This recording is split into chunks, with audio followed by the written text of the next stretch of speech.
I do need 1 second though, so I can pull up Sure. the Sure. Yeah. Take your time. or wait a minute. It might even be quicker if you can you send me the book real quick so I don't have to fumble here. Yeah. You Or got your Gmail open? my Gmail is open. Yes. Okay. Hold on. I may be able to get it this way. Damn it.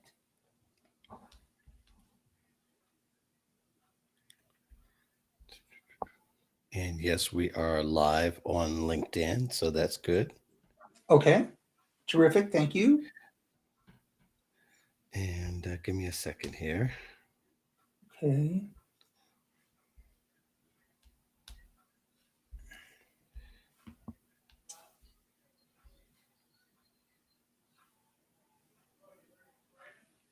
Let's see.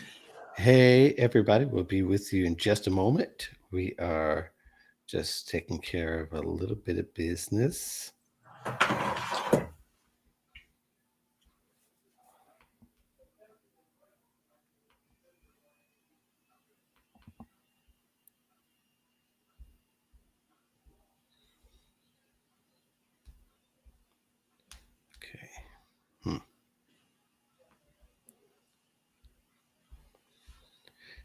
I have not opened it since October. So Okay. hold on. I can find it. I'm just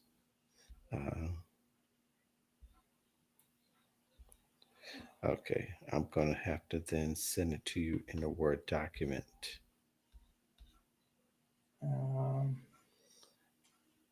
How's everybody? If you're out there watching us and listening or doing both, feel free to give us a shout out. Let us know who you are, what's your name, and well, they're kind of one and the same, aren't they? And just let us know where you're calling from or watching from.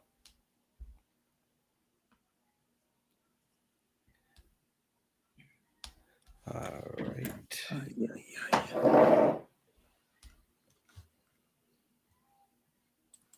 See, if I go like this, I can see it, but then you can't see me, or can you see me? Well, let's see. I can see you. Oh, you can. Yeah, I can see you. Your camera's on. Right. Yeah. So if you got it Okay. up and you just talk to the camera. I'm taking care of the rest. So if you All got right. it, then go for it. All right. Actually, Whenever I have you're it here ready. in a minute. I'm waiting for it to come to me. I've confirmed I'm on your email list, but I am waiting for it to arrive. Hello, everyone. I'm Damian Burkle. We're having a little bit of a technical issue on my end here, and we should have this resolved in just a few seconds. And I appreciate you being patient with us as we resolve this. We are going to be talking about Mark's book today and the 12 roadblocks that you face when you're job searching.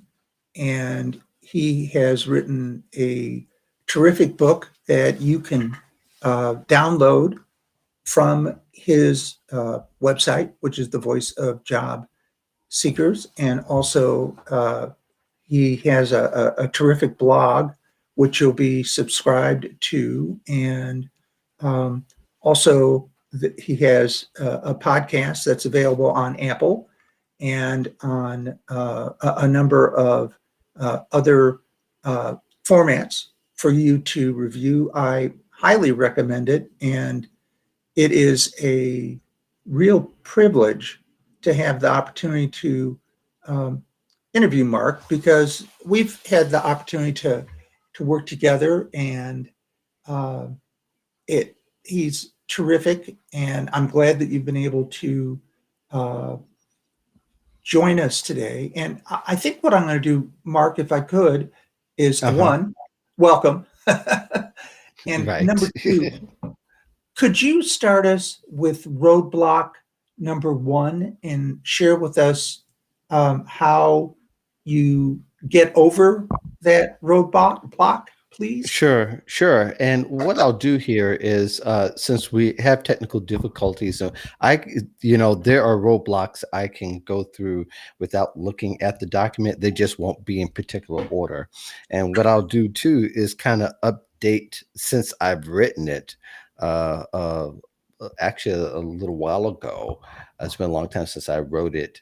I'm gonna go ahead and update it and give some new roadblocks because really I wrote it before the pandemic, and since the pandemic there's been new roadblocks I think people need to kind of consider, and there's some old ones that apply to what we're going through today. So I'll jump through that, and then you can comment where you're necessary, add your wisdom, please. After all, you've been in the game more than 30 years. And large in part I went this route because of your influence.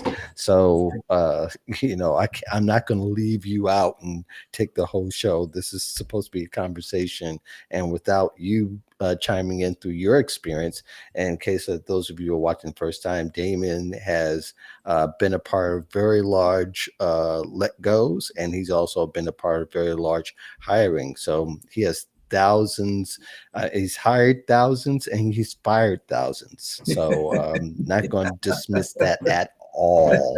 So I'm just kind of a witness. I just happen to be picking up a piece of the pie along the way. So yeah. So we're talking about roadblocks, and I think people are realizing that technologies can be a roadblock to the success at this particular time. And if we want to get really specific, I think people are still not comfortable with the aspect that remote is work. And it is something that you should be taking seriously, and everything that surrounds it. So, to break it down a little bit more, you should be taking consideration um, the fact that you may need to part of that technology piece having the right bandwidth and speed for you to do the work that's required by your employer. Your employer is likely not to pay for your Wi-Fi connections and all that, and that's going to be a problem. Secondly, they may help you with the security as far as what's the work product, but it may not help you with the security of what you may do if you need to work outside of those work hours. And different employers have different parameters of how they work. One thing for sure is that everybody's going to need to be aware of their security levels and the amount of security they need. And I often these days recommend using something that will hide your IP address, which is the address from your computer. Every computer has an IP address. Your phone, your tablet, your computer, hide it from when you go onto different sites so that you can remain secure. You're hiding it from other people who are on that site looking for other people to attack. And You want to use that as well as also having some kind of password manager. So to have the right software, IP Vanish or Express VPN, those are two of the many. I would definitely will not use a free service when you use a VPN. And VPN, in case you is a virtual private network. And again, that allows you not to be seen on the streets up there in on the internet webs. So those things are pretty important. That's a roadblock for a lot of people because the employer is going to want to know, and they need to be reassured that you have um, the security part down. A lot of employers don't ask, but a lot of them do, or kind of wonder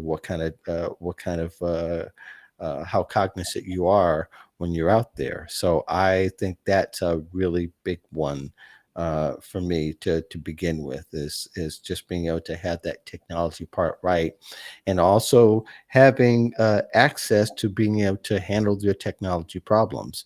Mhm. Companies do, if you're hired, they're going to have a tech person. Sometimes they only have one for a couple of hundred people, which could be a little bit of a challenge. So I would say that maybe you should have some kind of service of your own, just in case. And you should just be familiar what the boundaries are, as far as your use of tech and the time you use it and the way that you use it, because you'd be surprised what employers are going to recommend you do. You may have to have a dedicated computer, Mhm. to for the work, which there are some other ins and outs we don't have time to go into because we want to cover a bit of ground today. But I think that's going to be pretty important overall that people have that on right. Did you have any thoughts on that?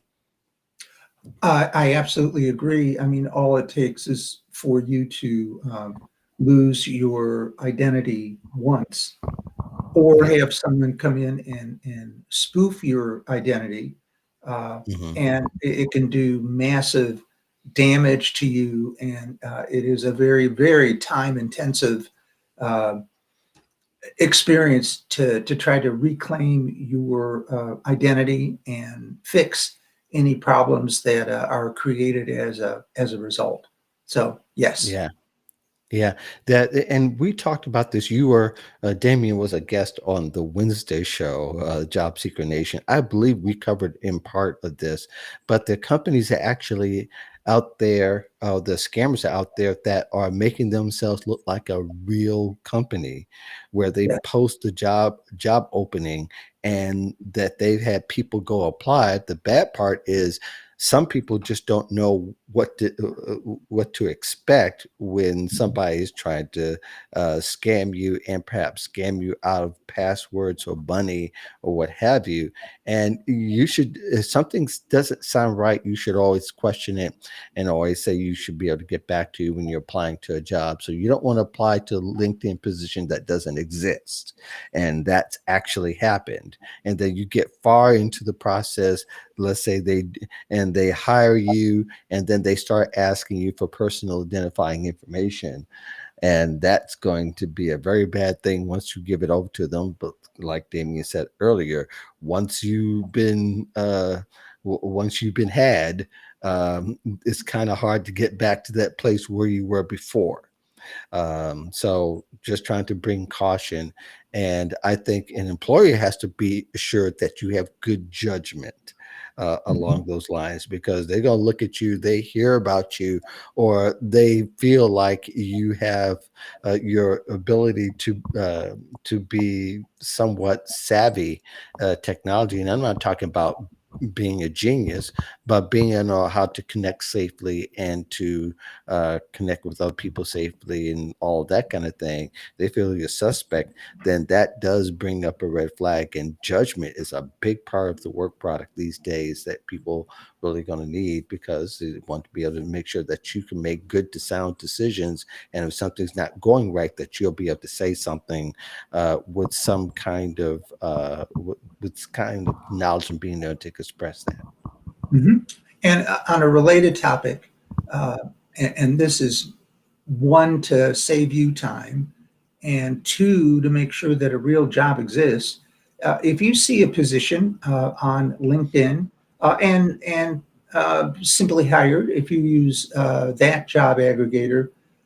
never click the position, because you will click through to another provider where you will provide a bunch of information to before you actually get to the position. We always, Mhm. Mark and I always recommend that you copy the position information, name and title, and then go directly to the company's website and search for that Mhm. position. And the reason why is because when you contract with either one of these job aggregators, you agree to allow them to post that position for 30 days. Now, they could post a position day one and literally take it down on day three because of Mhm. the huge response um, they receive. And the reason, what makes that important for you is it can be a huge waste of your time in terms of Mhm. spending all that time filling out everything that you need to fill out to submit it through LinkedIn to only find out that the position's already taken down. So give Yes. yourself that extra layer of security and also reduce wasted time on positions that have already been filled. Mhm. Yes, and again, this is I take this very seriously for job seekers because a lot of people are often out of work because of their lack of being able to navigate the technology space, and we're Mhm. talking about the very basic. This is basic now. This is no longer 101 or 102. This is something really, really very serious, and so you'll hear words such as transparency and vulnerability, and often without the context of privacy. And all those three things have merit when we talk about being protected.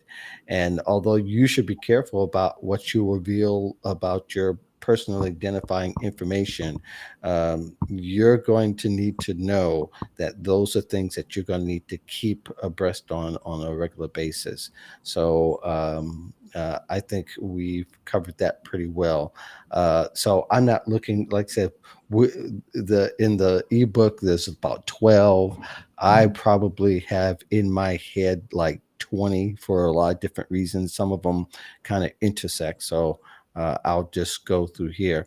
Okay. One of the other ones that I think is roadblock for job seekers is the fact that they have a hard time standing out throughout the whole process. And what I mean is, people can often get through at least the gatekeeper as far as getting that first interview. And by the way, sometimes, uh, you know, employers to kind of sometimes they want to create something that doesn't exist. So they may let a whole bunch of people through the first part of that gate. And that sometimes tell you what kind of employer they are, but because they had a lot of it automated. So Mhm. they can have 15, 20 people come through it first, knowing that I don't that first interview is going to be a video interview. They're going to get an idea and may judge that solely or weigh that heavily on that first video interview. And so then you really have to be able to stand out on video, and that kind of exposes what they want and what you think that they would want, if that makes any sense. Mhm. So there's this interchange between being able to do the video interview, which by the way it catches a lot of people by surprise of what that looks like, because you go through their software. They give you chances to practice, and I think we talked about this on other shows, but I think Mhm. it's worth saying again. And then you get a chance to even answer the same question two or three times within those questions. Mhm. So you get plenty of opportunities. They don't see the practice, but ultimately, what I'm saying is that they figure that if you don't make yourself presentable and to stand out in that video scenario, how are you going to be able to stand out when you get past that? And that's a crappy way, because some of the software is artificial intelligence. So they may read certain lighting and settings the wrong way. There are Mhm. times when I've heard that they've had bright the person would have bright light, but on the other side, the viewer, they can't hardly see the person. And Mhm. there's been other times when people would have their setting too dark, and it's kind of hard to tell. And sometimes that comes from a lack of rehearsal. And I think people should really seriously start rehearsing the video interview and what their setup, so that they know that they're coming out on the other side. So I think getting through that, and then when you finally get to a person, I think other people just tend to lose the ability to keep other people's attention in the realm of a conversation over a video. And that's also a different, uh, kind of thing where you have to be dynamic in the way you speak. You have to be loud enough, and Mhm. your audio has to come through well enough. And I think that employers don't always are always truthful when somebody says, "Well, can you hear me?" They say, "Yeah," and then they tune out, and it's not it's not fair, but at the same time, also, there are people who do have lousy presentation skills, even in person, much less you're asking them to do it in video. So I think you just need to be able to get some honest opinion, get some honest people around you to kind of help you practice and work through some of those kinks. Your thoughts on that, Damien? Just two real quick. I have found that I relate much better when I'm doing a Mhm, Zoom meeting by taking a picture of a person and taping it right by the camera, mhm, because human nature is you want to establish eye contact. Now, when I do that, mhm. it looks like I'm looking down and away. But when I Right. actually have a picture to relate to, it's a more human conversation. The other Mhm, thing is when I'm having a Zoom meeting of any kind, I don't use our wireless network. I mm, cable in directly to the router because it is a stronger, less interrupted, better signal. And there's mhm. less blips and slowdowns. And that is a potential barrier depending on where you live. And one way around it, or at least to make your signal stronger, is to hard cable in. Yeah, yeah, I think that's a fit for Windows users. Mac users, if you're using the later versions, you don't have that hardwire option. So you have to be by. There are ports that you can buy. I think I thought. Um, and really, I haven't even thought about it since having a Mac where you can wire in. But other than that, yeah, Mac users, you got to rely on the wireless. And usually you can get a strong signal. Sometimes it's your cable company and in your bandwidth. And sometimes it depends if you're in a building where you're sharing all that information or sharing some kind of connectivity. The other times where you may need to call and get and consult with your cable carrier Mhm. or whoever's doing your internet and just say, hey, what's the best way to get the strongest? A lot of times they'll recommend you being closer to the router. Sometimes there are routers, there are ways to strengthen router signals through uh, um, other gadgets that they'll ask you to buy. But you Mhm. got to figure that out yourself too, because that's not something companies they may recommend you doing certain things, but that if you have extenuating circumstances, it's better to have somebody come in live to take a look at it. And even though we're still under, we're kind of doing preventative things from having people come unnecessarily in our homes. That's a necessary evil when you're trying to make a living. So it's good to um, you know. Make that a part of your plan, your strategy. I want to hit up a couple of the comments that we had here, and these were earlier comments that came through in the week.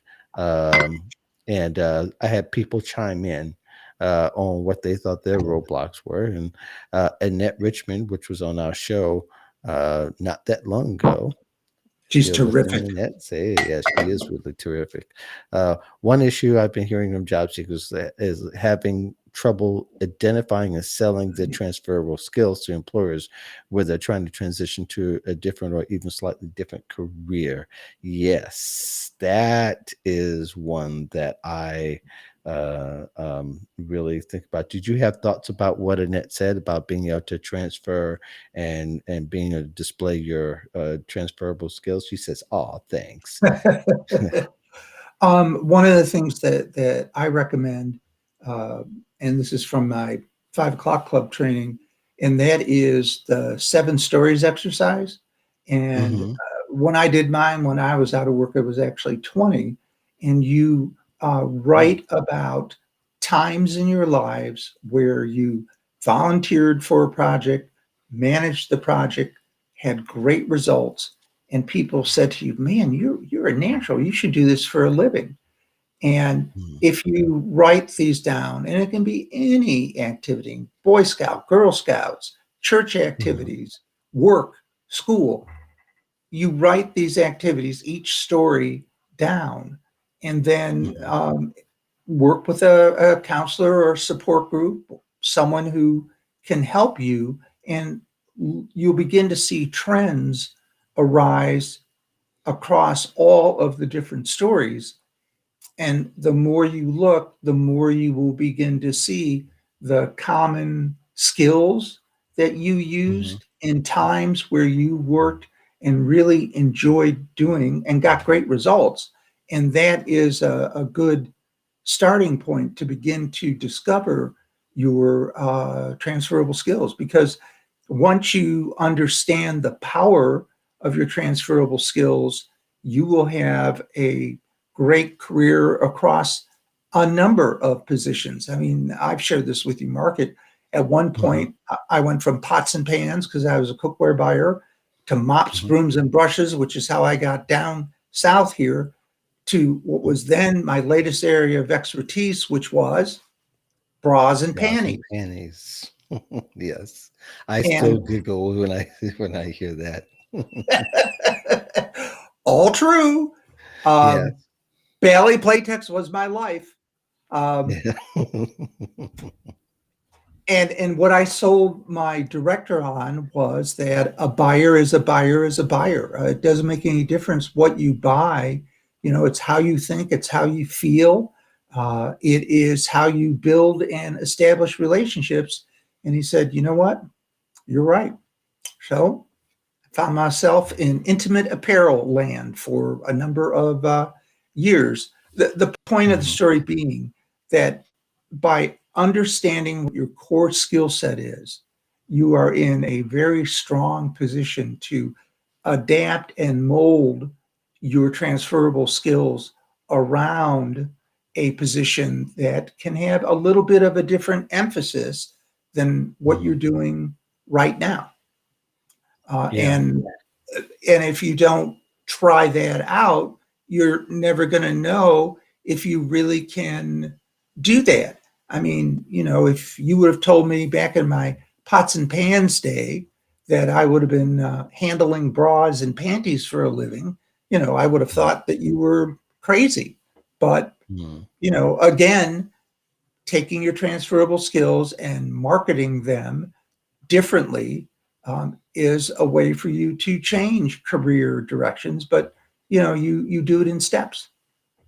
Yeah, I think the marketing part is a very key part here because I think that is a roadblock with people that they have a hard time marketing themselves and marketing why they're able to make that transfer and what they're able to offer. And I think a lot of times people will think that and I think I've heard it said before, and I think there's truth to soft skills being one Mhm. of the main things that people have to use and leverage in order to do that. But you need to also make sure that language is exclusive. You It's okay to know a bunch of Spanish words, but if you can't formulate a sentence or a comprehensible stream of thoughts to somebody who speaks Spanish, then you're speaking in an unknown tongue to them, and I think there's a fine line between understanding, having the marketing ability, and I'm not talking about sending out mailers and emails, but I'm just talking about being able to communicate why you're valuable to somebody else here. That's probably the only line that we can probably draw in the sand to make this easy for everyone to understand.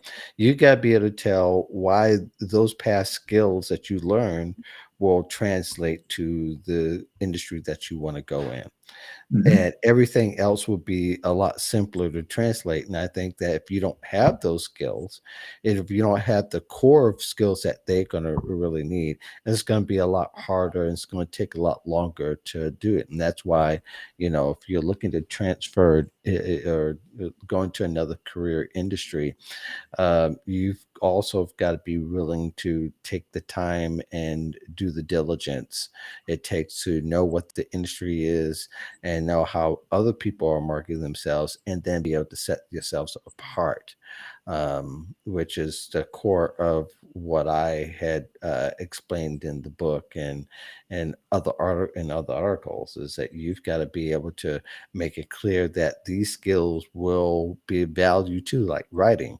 I don't know Hmm. what industry writing doesn't translate to, but if you don't know the science behind that industry, and every industry has a certain type of science behind it, then it's not going to go well. It doesn't matter how well of a writer you are if you can't articulate the core value and those exact skills that the employer needs, what the Hmm. employer needs, not what you think they need. You got to be certain of that. And part of the marketing piece too is just being able to research and find that out and be able to apply that in a very targeted, specific way. Hmm. You can't you can't guess, you can't take a shot in the dark. It's got to be there, and you got to know what that is before you get into the interview. So thank you, Annette, for that bit of input. One of the things that Virginia Franco, I don't know if she's watching, but I think she's going to watch later on. Uh, the aspect of code calling is coming Ooh. under networking. And that's a controversial one, because I think a lot of people think that the day of code calling is over. I can see that argument, but I think we can call cold calling now, or you can warm that cold call by simply connecting and start having some dialogue online before you actually talk to a real person. And a lot of times, we thought that years ago that's not going to work. Well, during the pandemic, we've made it work, but not everybody has. So Hmm. that's a legitimate roadblock where people are expecting or have old expectations, really, at this particular point, and kind of antiquated, that we have to have this physical contact with someone to get along with someone, when really all it takes is one idea to another to really join two people together and to build a relationship that's long lasting. Hmm. It's like you and I. You and I have never been physically in the same room as far as we know, but Hmm. because our ideas had synergy and that we like each other, we have this relationship that's very real and very tangible. So I think that, but there's some people who still kind of need that touch. They feel like they need to feel it, they need to be able to contact it, and otherwise they can't relate to it. And I think that's something that, people at this particular point are going to have to start to make that leap. Agreed. And another thing is you can increase the temperature of a cold call by using LinkedIn. And LinkedIn is a fabulous tool.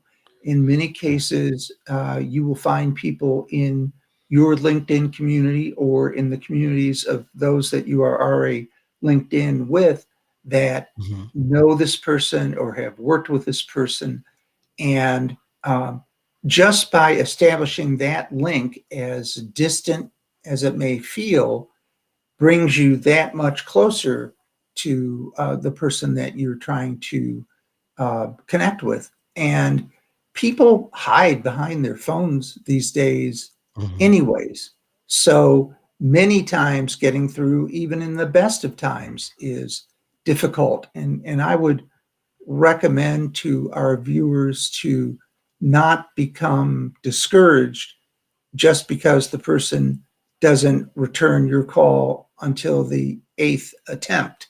Um, that's just the way that it is these days. And the need, as you just said, Mark, to have in-person meetings has pretty much gone the way of the dodo, although I don't think many people would know what the dodo Mhm. is. It was a bird that went extinct many years ago. Um, Mhm. but with Zoom, you can connect with people across the country. It's always for a very limited amount of time. And if you have Right. the enthusiasm and the knowledge and the willingness to learn, you can make those cold connections warm much easier than you could pre-Zoom days. Absolutely. And I think that just to put a cap on it, and so we can move through some of the other roadblocks, that actually, I'm just going to leave it right there. That um, I think there's an element of faith that people need to have in the technology and the words that they say and the word they use, and and take people for what they offer, and Mhm. just use intelligent discernment. And sometimes you may need to have several pieces of contact, which I think that's the way we kind of operate anyway, is that you don't have synergy because you read someone's comment, you wait and read someone's comment several uh, different times in several different spaces, maybe on several different networks, and then you kind of say, oh, this person's pretty authentic to who they are. And I think we all have different places where we place that kind of trust. But I think, yeah, it's just sometimes it's just a little bit more faith. Erica had a comment earlier this week, Mhm. and she says, I see a lot of, and I got to say, she's a resume writer, she's a career strategist. She says, I see a lot of job seekers diving to search without targeted content. Sort of what we talked about a little bit earlier as a roadblock is that people are driving to job search. They're kind of hoping to recognize that this is the place that they need to be. But even while driving, if you're looking around this unfamiliar territory, you need to go find out what that familiar territory or what that target place kind of looks like. Mhm. And you want to get as much information as possible up front. We talked about before how that you know people need to learn uh, to get their intel at salary negotiation so that they don't wait till they get to the table to kind of start researching. You need to start researching at the beginning of your job search and understanding what the market value is, understand what it looks like locally, regionally, and nationally, and understand what the employer's offering. If you don't have that kind of idea, as I hear my voicemail go on here, trying, I wish I would have turned that off after all. But I think you need to be very clear about what that looks like as far as your home and in your life, and how powerful that will be when you have that much information going into an interview. Even if the first stages of the interview, you may not see that person or interview with the person like for about 3 or 4 interviews, you should be gaining more intel as you go along, not just collecting just enough to hopefully get by. So that's something that people need to master, and that is a great big roadblock. People may even have the insight from who they're being referred by. You should ask that referral. They could refer to other people you could talk to, just so you'll have a better set, because one person's view is not always the most accurate view. You should get something that gives you larger data to work with, so to speak. So yeah, I think that is a big concern. Thank you, Erica, for bringing that up about job seekers going on a job search without being specific about where they're going. Mhm. A little bit of a different tack, but same area. I was working with a couple of people at the professionals in transition meeting last night, Mm. and basically what I said is, instead of shooting out resumes kind of pall mall with 4 different potential career areas that they could kind of sort of maybe go into, I asked them to slow down, think through what they really want to do next. Mhm. And the response was, well, I got to get a job. I got to, it was like, whoa, wait a minute. If you can't tell me where you want to go next, there isn't an employer out there in the world that's going to be able to tell you. So much to what you were saying, Mark, do the inner work first and do your research and be prepared before you launch off in a direction, whether it's the same career or a new career. I remember when I was in scouting, the motto is be Mhm. prepared. And that's the way it should be throughout your job search. Yeah, I think that you make a great point. I think one of the things that people omit from their uh, uh, from trying to get a hold of the big picture with a company, they're going to ask you why you want the job. Mm-hmm. That's an elementary thing, and you have to be something a little bit more than what the cliche says.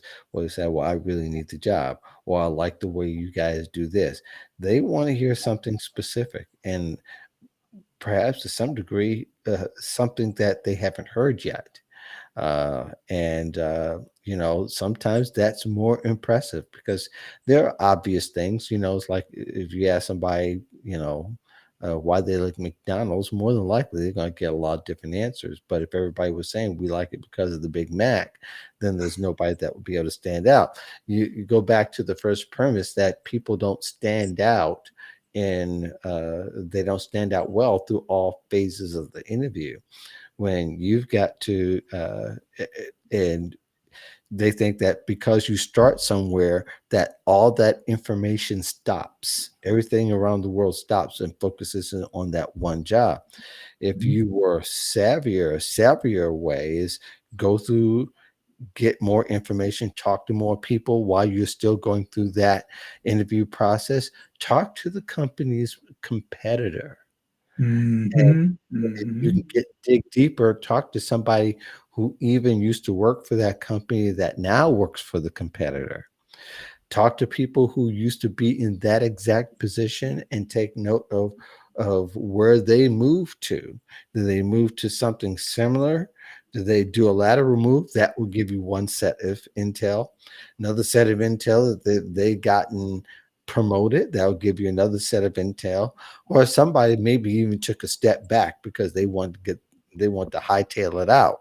That's another set of intel. So all of that you have to take in consideration, and that's why I say, you know, don't your information that you need is not going to stop when you gotten past the gatekeeper initially. Is when, in fact, it's just beginning of what you'll really need to know, and your objective needs to be said. Do I need? What is it? What else do I need to know for me to make a solid decision? Not just the fact that they seem like they like me. Um, and you have to be prepared throughout in that way. So, Mm-hmm. did you want to add anything else? Just something real quick. As you go through the interview process, there are ways that you can distinguish yourself if you make note of things about the person. Maybe it's an interest. Like I can remember I was interviewing at Target, and one of the vice president's interests was in fly fishing. Hmm. And I happened to make a remark. He had a framed series of uh, fish flies uh, Hmm. framed, and I happened to ask him about it. He was really proud about it. It was something that he had taught his son, and the son had, framed it and given it to him for Father's Day. Hmm. As the interviewing process went on, I found an article. I was between interview 1 and 2.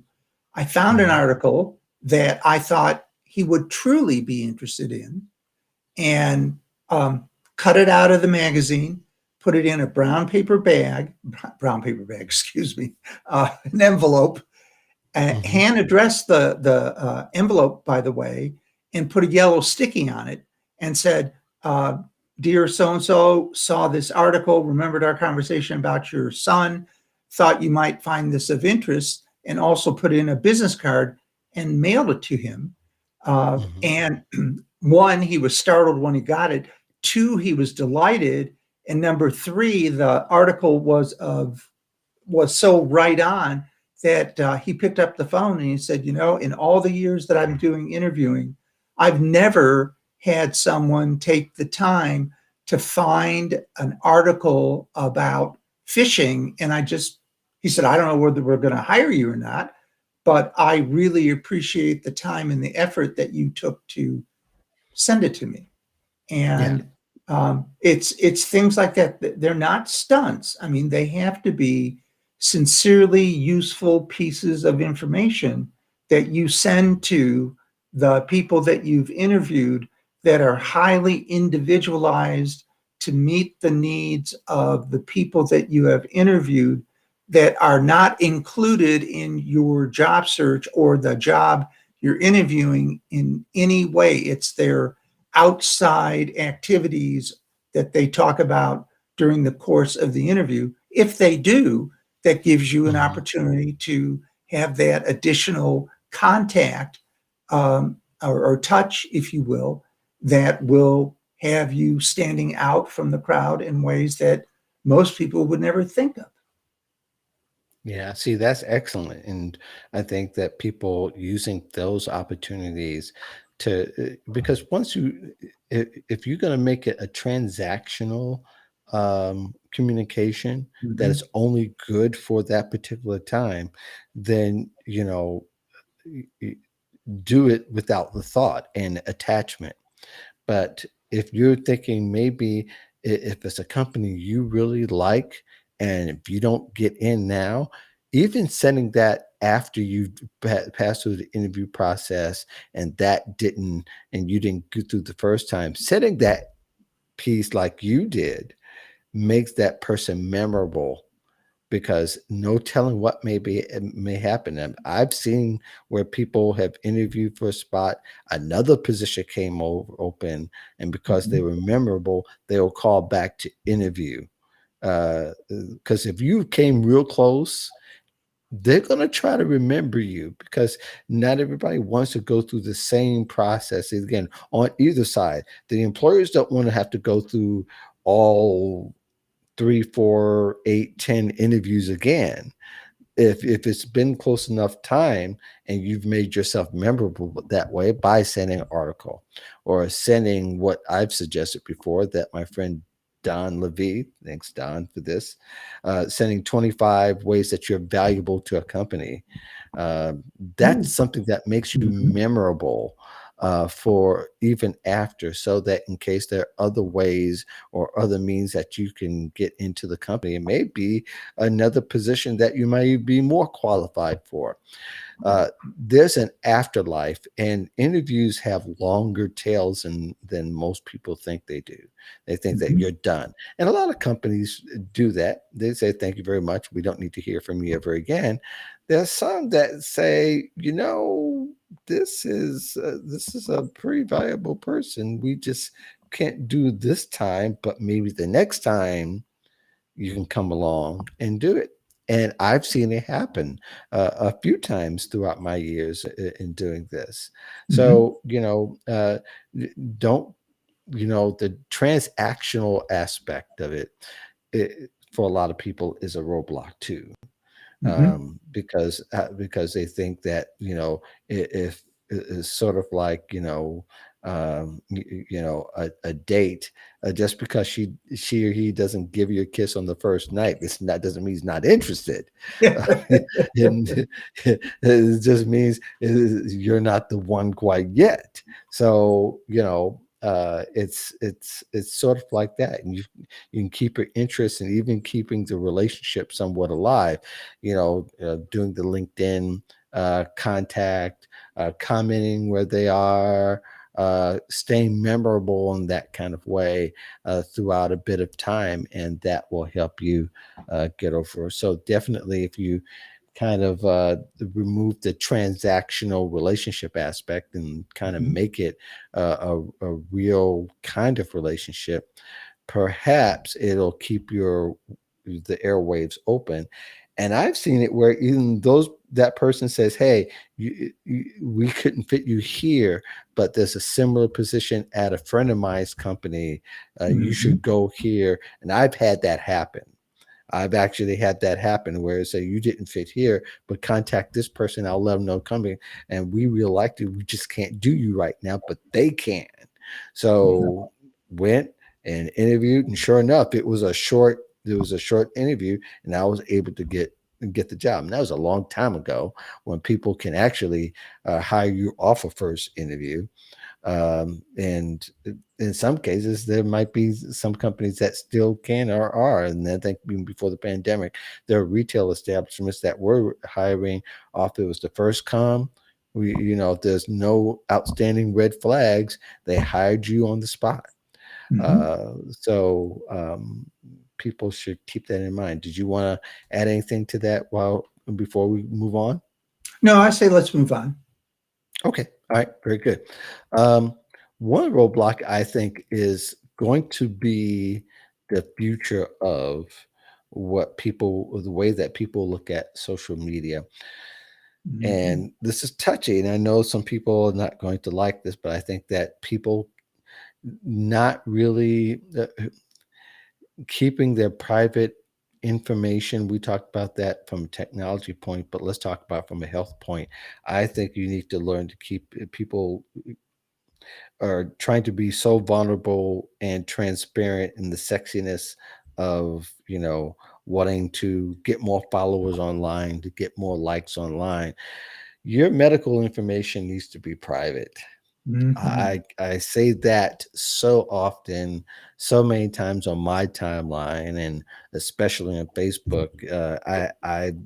I don't see you on Facebook as often as I did once upon a time, but recently somebody told a whole story in detail about a physical challenge that they have, and this person's a little bit older, and and also sometimes even asks for, gets in situations, and a couple of times over the past 5 years he had to ask people and say, do you have a referral? Do you have People are not going to refer you if they know that you have challenges that could stop the whole show.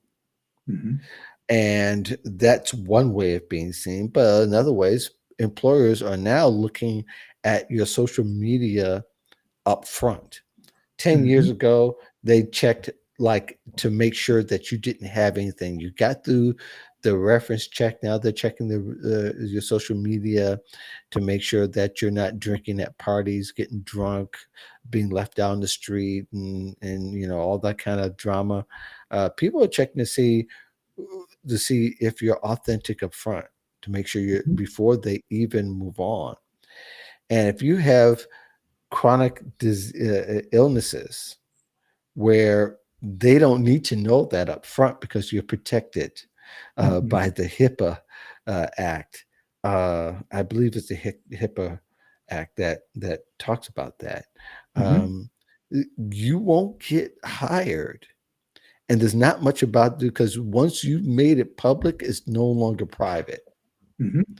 And even if you have all the trinkets of something being private, you never can tell how something can become public once you put it out there.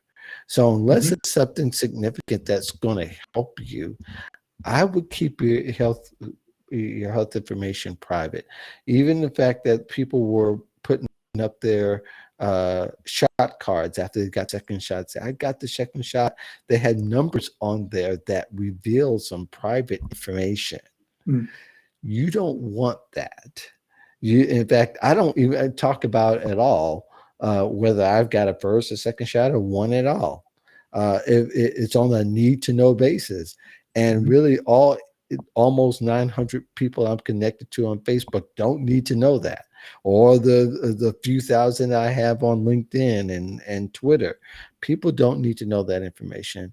that could be a very serious roadblock as employers are looking for and thinking about ways they can vet people and separate the weeds from the chaff, so to speak. Mhm. Mhm. I agree. And throughout your career, no matter what stage you're at, um, complaining about chronic conditions, whether it's chronic pain or whatever it may Mhm. be, weakens you in the eyes of Yeah. others. Um, and to your point, it's none of their business. And my personal policy is I never talk about my health to others except if Mhm. it's someone that can help me, like a doctor. Because Right. if you constantly go on about your health, people will feel sorry for you. And if, especially if you are applying for a job, it weakens you in the eyes of employers, not strengthens. Yeah. And you're absolutely right. You reveal stuff like that online, it's going to follow you for the rest of your life, and it is unnecessary. Yeah, that's right. And you got to think of the big picture, yeah, Mhm. ultimately. So here's some other roadblocks. I'm just going to go through a few of these that were in the book, and there's some. Again, we covered a bunch that weren't covered in the book. Um, you know, I think it's a roadblock when you're not finding out how an employer will deal with potential mental health issues, Mhm. especially if you're taking care of some of that by medication for whatever reason, or for the fact that does that employer have as part of their compensation package a part where you may need to reach out to someone regarding mental health. And I'm not talking about having a mental health uh, um, like if it was a chronic disease. I'm talking about in case you may need to talk to someone. Mhm. Um, even digging even a little bit deeper, uh, these days with the pandemic, there are people who start to use their mental health as far as getting grief counseling because somebody, one of their loved ones had passed. Mhm. Um, or that that a loved one was in a serious accident. You just don't know. And I've said before that mental health is the new dental health. Um, it's painful to go to the dentist, and nobody likes to go, but you want to be able to chew your food as long as you possibly can without having to get a replacement. And for most of us, and your mental health is the same state. You don't want to wait till this crisis and you're in the brink and you can't find someone to support that. So those things I think are very important. Again, I'm going to fly through that, and I think that also includes with substance abuse. If you have a past of substance abuse, it could be a roadblock if you don't know how you'll cope with it if you're even tempted or that you've moved on in the past. And I think that's pretty important. I think it's important also that a roadblock is you become familiar and to have some savvy when it comes to negotiating strategically and discerningly. I really believe that that's something that everybody needs to do in 2021. You're going to be asked, even in some cases, and in some industries, they want to know what your salary requirements are going to go up. You need to know how to answer that question in a way that not only gives a notice of your intelligence, but also that you're being discerning about how you'll go about it. And then there's the fact that there's roadblocks that in this day and age, for what we know that there are companies that have still some issues with bias. A lot of companies do. Mhm. I'll even venture out. Let's go. Most companies do. And I was just watching something on Instagram where there's this man who went on to call this woman who was supposed to be respected as an expert by her first name, and she said repeatedly, "My name is Doctor So and So." I'd rather you address me this way. And then the man continues to call by first name and first and last name, would not say doctor at all. That's not the kind of company you want to work for. If you're that woman who's took time to do the research and all that, and you can find that on Facebook and Instagram and all that. But you want to find a company that is very, very strong in diversity initiatives, who take it seriously, and you can look at the top very much. Mhm. The CEOs, the C-suite, look at them, see how they are communicating those and how seriously they're taking those particular aspects. And finally, and there's a few more that I have, but I'll just end it here. I think people need the roadblock is being able to explain how they left their company last. Some Good. people were terminated and they don't know how to explain that. When there needs to be some due diligence before that, even when you leave, you need to be able to find out what that company is going to say about you and try to get them to agree. Say, I just want to be able to work again. You just say, I left the company, keep it generic. A lot of companies are willing to do that. In fact, a lot of companies I've heard are not even asking that question anymore, though. To say that there are companies that are asking that question, but a lot of them are starting to pull away from that aspect because at this particular point between the last 10 years, everybody's been fired. It's no longer a taboo subject. But in case somebody asks you, you need to be able to deal with that. You can always contact me. There's a lot of ways to Google that, get the right answer and the right approach. But all in all, that's really it. Did you want to add anything to that before we go? Is that the I top of just, the hour at this point? yep, I'll just tag on to the last thing that you said. Uh, Hmm. it's a bridge statement. You want to develop a non Hmm. emotional, matter of fact way of saying what happened and then end with, and what else would you like to know about Damian Burkle? I have been fired. And one time when I was asked, I said the truth. I said, I had a personality conflict, and I'm willing to bet that you probably at some point in your career had a personality conflict too. And the person nodded their head, and then I went on with what else would you like to learn about? Another time when I was technically fired, Hmm. I said I lost my job uh, because I would not compromise and insisted on doing the right thing. And if I had to do it all over again, I would do it all over again with no change. And in fact, over time, I ended up being right as she went through and mowed uh, anyone that had a 4-year degree or advanced degree and brought in Hmm. folks who graduated from high school, which was her choice. Point of the matter is address it head on, non emotional, one or two sentences, and carry on because that's all they really need to know. Yeah, Right? we're definitely in alignment of that. I have always suggested it, and you could find media where I've even said that. And I had a whole discussion on LinkedIn. You could probably find that in one of the LinkedIn news articles that I was featured in.